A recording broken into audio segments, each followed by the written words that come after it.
Let's talk about West Virginia House Bill 5053, and I'm going to try to keep this quick if I don't lose my mind at the hypocrisy of these people while making this video. Woo! Y'all gonna make me lose my mind. First of all, I'm Emily Fort with the Homeschool Freedom Coalition. I was homeschooled my whole life. I'm a homeschool mom myself, and I'm defending homeschooling here at the Homeschool Freedom Coalition so all of our kids can homeschool their kids. That's what we're all about.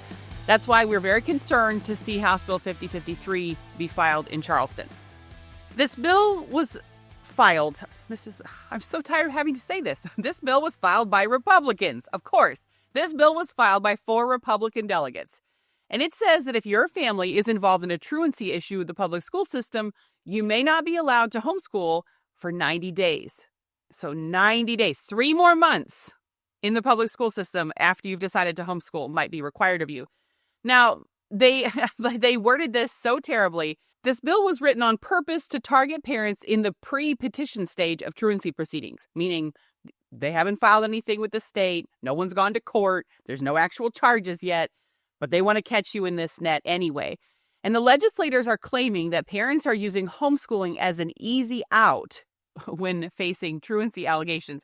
Now, I'll just be really upfront. We want parents to have an easy out of government school anytime they want. But that's not really the point of the video. It's just funny that they think that that's a bad thing. We all want easy outs of the nasty situations some of us find our kids in. But the Republican delegates who filed the bill, they don't want parents to be able to start homeschooling to, quote, circumvent academic accountability measures. Specifically, they're talking about, they're saying that homeschool families are pulling their kids out to homeschool to avoid reading proficiency standards. Okay, so just to be really, really clear, when a parent's child is failing to meet their academic goals at school, the school thinks that if you try to pull them out to homeschool them, that you are now skirting academic accountability. So the bill doesn't address the fact the school system has had your kid for 8 hours a day and is still failing to educate them. But they do want to make it clear that if you try to pull them out to homeschool them, you are the one who's now skirting academic accountability. Just got to make sure that's really clear for everyone. But let's get back to the bill.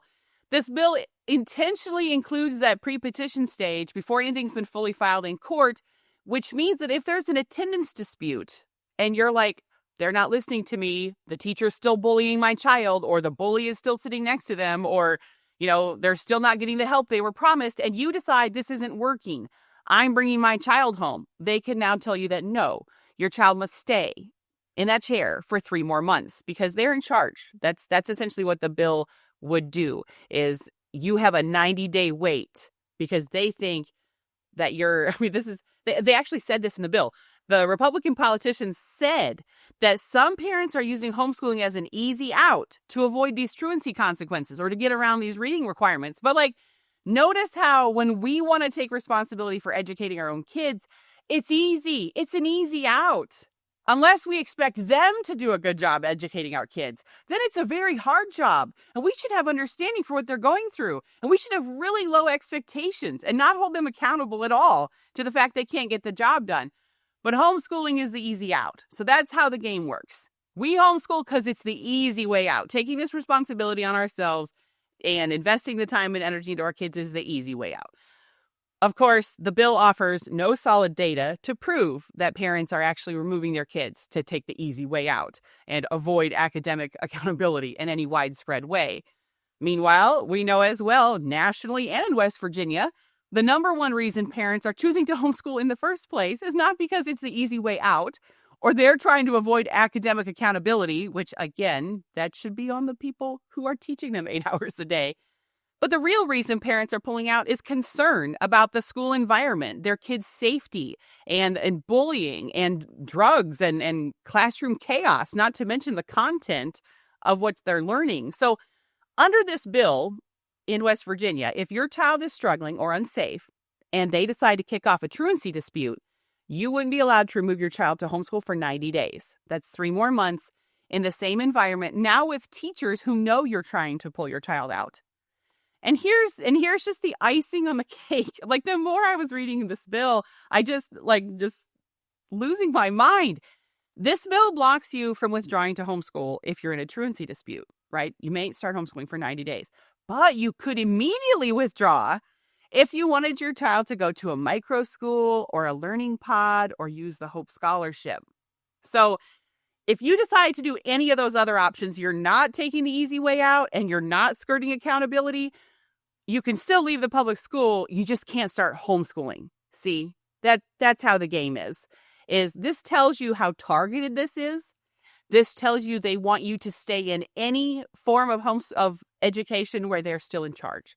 So if we zoom out for a second out of West Virginia and just look at the national picture here, West Virginia is not alone in seeing this sort of legislation filed by Republicans this year. We've seen and are fighting similar efforts in Tennessee and other red states where they're using truancy accusations or attendance technicalities as a tool to slow down or discourage families from leaving government schools. And the thing is, these are even in like Republican trifecta states where, like in West Virginia, y'all have your entire state government is Republican controlled. And same for Tennessee. In fact, you have super majorities in some of these states where it's popping up. These are states where you would expect strong protection of parental rights. But instead, we're seeing Republican-filed new regulatory pressure. And if you've been around homeschooling for a while, it's pretty obvious why. Families are choosing to leave government schools in record numbers, even in red states, because the schools are terrible no matter where you live. It used to be if you're just, in Chicago or you're just in, Los Angeles, okay, sure. But all the rural states, all the red states, the academics were still good. The schools were still sane places. That's gone. And these lawmakers are clearly hearing from the education lobby that you need to find a solution to this problem of all the kids trying to leave. And what can they do, though? They're in red states and they're Republicans. Well, we can't just say parents are not good at parenting. They must leave their kids in government school because that doesn't really go with the brand, right? What we can do is say that we want to protect kids. We want to make sure that no kids are taking the easy way out. And no parents are taking the easy way out and homeschooling their kids to avoid accountability. And other versions of this bill we've seen in other states are, they could be abusing them behind closed doors. This is that same, they're responding to pressure from the big education lobby with what can we do to stop the flow of kids out the door. So HB 5053 in West Virginia would create one of the strictest waiting periods in the country. It also, and this just tells you, this has nothing to do with kids or grades or reading levels or nothing. This bill encourages the Department of Education to study and track why families are choosing homeschooling. A couple of things. If that's not the biggest waste of money in the history of the world, I think it's pretty obvious. Okay, we all have two eyeballs and at least one of them works, or we've actually spoken to our children, or we've looked in their textbooks, or we've watched libs of TikTok for 9 seconds. It's like, you need to study this. Look at your academics. Look at the graduation rates and the functional literacy rates in West Virginia or any other state. Tons of these states are at 36% of their high school seniors can read on their grade level. 42% can do math on their grade level. Like, why do you need to study this? You're not doing a good job. You're utterly failing. So we're all pulling our kids out. But the really nefarious part of that is now they get to do data gathering and more scrutiny and more state involvement on homeschoolers if 5053 passes in West Virginia. So just to summarize, and again, this got long and I didn't mean for that to happen, but when a situation at school isn't working, parents should be able to act immediately. You shouldn't need a permission slip, and you sure as heck don't need to wait 90 days to get your kid out of a bad environment. And you should certainly not be treated like you're the one gaming the system or trying to abuse your child for wanting to do something better for them. The reality is that many, many millions of kids are being abused in the school system every year. Millions, okay?